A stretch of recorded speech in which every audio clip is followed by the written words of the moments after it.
Corona infection के बढ़ते मामलात ने मुल्क की फिक्र में मजीद इजाफा कर दिया है। महाराष्ट्र में कोरोना बेकाबू होता नजर आ रहा है। इस वबाई आफत के दरमियान साइन अस्पताल का वायरल वीडियो मजीद परेशान कुन है। इस वीडियो ने सियासी हलकों में शदीद हलचल मचा दी है। मामला सुर्खियों में आने के बाद BMC ने तफ्तीश के लिए कमेटी तश्कील कर दी है और 24 घंटे के अंदर रिपोर्ट तलब की है। ये रिपोर्ट देखिए।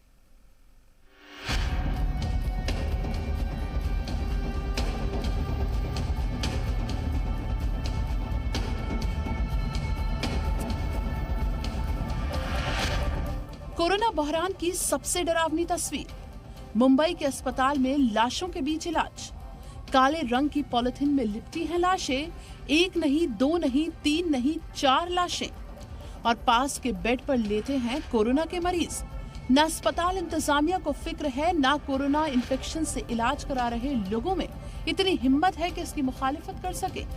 बीजेपी रुकन असेंबली नीतीश राणे ने इस वीडियो को ट्वीट किया तो हंगामा खड़ा हो गया। अस्पताल की इस लापरवाही पर सियासी बखेड़ा बढ़ गया। जो वीडियो मैंने ट्विटर पे मेरे पोस्ट किया है, उस वीडियो के बाद महाराष्ट्र में कोरोना के पेशेंट इतने ज़्यादा क्यों बढ़ रहे हैं, उसका असली चित्र आपके सबके सामने आया होगा। बीजेपी लीडरान की घेराबंदी तेज हुई तो मुंबई की मेयर किशोरी पेडनेकर ने पूरे मामले पर सफाई दी।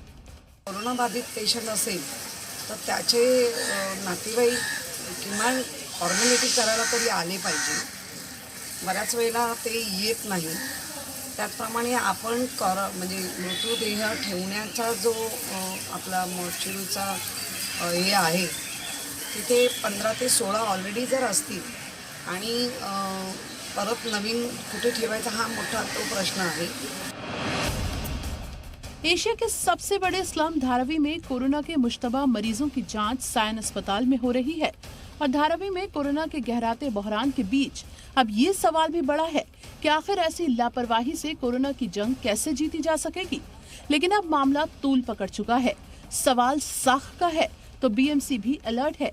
BMC ने जांच कमेटी तश्कील कर दी है और 24 घंटे में रिपोर्ट तलब की है। ब्यूरो रिपोर्ट, जी मीडिया।